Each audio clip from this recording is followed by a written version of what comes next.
friends, welcome back to my channel. If you're new here, my name is Agnes and I work as a data scientist in Kochi. So in this video, I'm going to show you my latest version of my resume.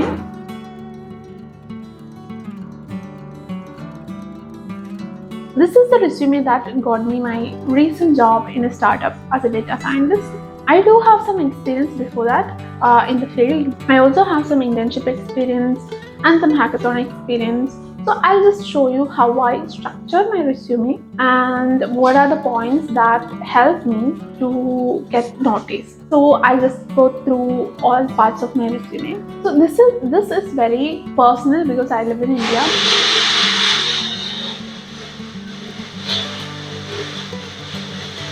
So this is very personal because I live in India. So there is some set of rules, or not written rules, but there are a set of things that are standard in India. There are a set of rules that are standard in other countries, like different in Europe, it's different in US. So there will be that difference. This resume worked for me, so that's why I'm sharing this. But my advice would be to observe, take a resume, send this resume for job applications and see if you are getting any responses. Otherwise, it's time to change that. So the whole thing of applying for a job or job hunting is like an experiment. Consider it like that, and based on the data you are getting, do things differently, change things. Don't just, if you're not getting any responses, then maybe it's your resume. You don't know. You have to try different things. And what I'm trying to do through this channel is that, what did you put in it? Let's get started with it. So I used Canva for making the resume because it's free. You can log on to Canva and make your resume. Before that, I used to use some online websites which would take your data and help you create a resume. But for them, you have to pay extra for the good templates. But for Canva, you can do anything. If you know a little bit of graphic design basic, Canva is so useful, so easy. I have Canva Pro because I am not just a data scientist, I also do design. Design is something that I love a lot, so I came so close to switching to design lately, but then I decided to keep design separate from my day job, because design is I love design so much, and I just love to create graphics, and I love colors and creating patterns and all that stuff. So it's my hobby. It's something that gives me a lot of joy. So I decided to keep it that way.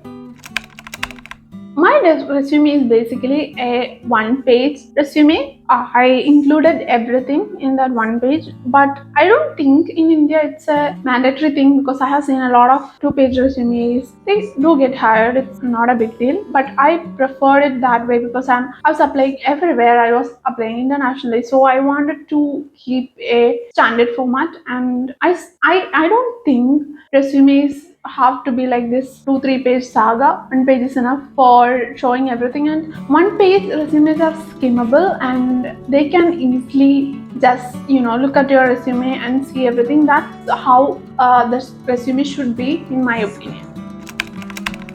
On the header, I have my name, I have my position, and I have my phone number, email, and location. I have no address and those sort of things, because it's pointless. Because in the past, maybe it was useful, because if they wanted to send a physical joining letter or something, nobody is doing that these days. Even interviews are online, so you don't have to waste that much time writing your address and all your history and all your family stuff on your resume. It's pointless. Then I have a summary, and my summary reads: data scientist with 3 years of experience in building data-driven business solutions, strong research and analytical skills, quick learner, and team player. So this thing is, the first sentence stay as it is for all my resumes, but if they have mentioned any soft skills in the job description, I would change the second sentence as per the job description. So that way it would pass the ATS system when they scan the resume. So if you don't know this, most of the companies use an ATS as their first level of screening. So when they get the resume, they extract the text from the resume and then they compare it with the job description using some kind of text similarity algorithm. And if your resume is so different from the job description, then you will get rejected. You have to somewhat put the keywords in the job description. Don't keyword stuff. It should be meaningful, but you have to do that. You have to put the keywords from the job description in your resume. So customizing your resume for job description is a good idea. I didn't do this for every job request or job application that I sent, but for the main ones, for those job descriptions that I really wanted to get a call back, I did this. So I customized my resume. So that's the first thing. Then here we have a skills section. So I have separated that section with programming areas of my expertise. It includes NLP because I worked on NLP for a year, and even after that, at my first job, I was doing a lot of NLP projects, especially text. So that's my area of expertise. I included that, computer vision, machine learning, deep learning, automation. I have done some automation with tools like UI vision. These are automation tools. If you know. Exploratory data analysis. Yeah, we have all done that. If you're into data science, that's like one of the first things you do. Then time series analysis. It's really something that I have done in the past. It's a really interesting topic. If you are interested, check it out. Then libraries and tools include Pandas, NumPy, OpenCV, GenSim. It's for NLP. Spacey and GenSim is for NLTK. These are for NLP tasks. TensorFlow, Seaborn, Tableau, AWS, mainly AWS SageMaker. I have used that in my work. These are the kind of things that I have included. So I would customize this too based on job description and based on the skills they would ask. That's that. Then in achievements, I have added few awards that I have gotten from my past organization. Smart India Hackathon, we have reached Smart India Hackathon finals in 2019. So I included that. I still have it in my resume because I think it's valid, because you don't include unrelated stuff on your resume. Don't highlight that you are a dancer in your data science resume. It doesn't really matter. So maybe for the organization, for the cultural context, there's another section where I slightly mention my interests. So you can maybe include it in there. But in achievements, it's not an achievement that your employer would care about. Then certificates. I have a lot of certificates, but I would customize this also based on the job description. For example, if I'm applying for a computer vision based role, then I would just include three. I would always include 3 certificates which are more important or more relevant for that particular job posting. Also, there is my education. It's just my recent education. It's my master's, my college, my GPA, my coursework. So I included coursework because I learned a lot of machine learning, AI, and a lot of the subjects during my master's. So I included them in my coursework. So that sometimes it do help with the keywords. It do help with the ATS, and it also gives them a context. When they look at it and the employer scans through my resume, they can easily get an idea about what I am. There's an interest section where I included my interests that include psychology, nutrition, storytelling, visual design. These are my genuine interests that I pursue during my free time. So this gives not like I'm just saying these are my interests. I have side projects and my genuine curiosities about these topics. So that's why I included them there.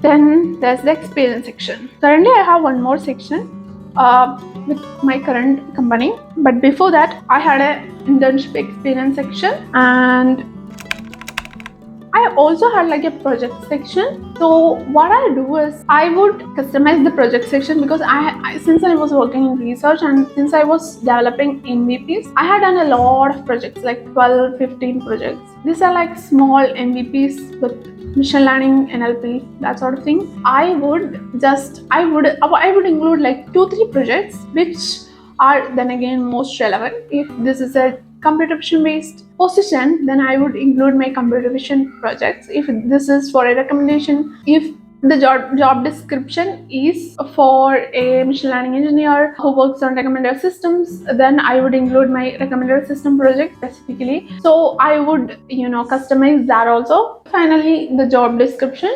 I would keep it somewhat generic, but I would include I would try to make it similar to the job description to an extent. I wouldn't copy things from the requirements. That's not the way, but I would definitely customize. So did I do this for every job application? No. LinkedIn has this easy apply feature, so for that you have to forward the resume which is already uploaded. I wouldn't customize things for that. For jobs that I apply on their website, for the job postings that would redirect to company's website, mostly I would customize the resumes. And for the same company, I would almost always use the same resume again and again. For example, there are a lot of postings in Amazon, and if I was applying for 10-15 projects, then I wouldn't customize it a lot. If the postings are very different, I might, but if it's a generic posting, I wouldn't customize the resume. It's pointless.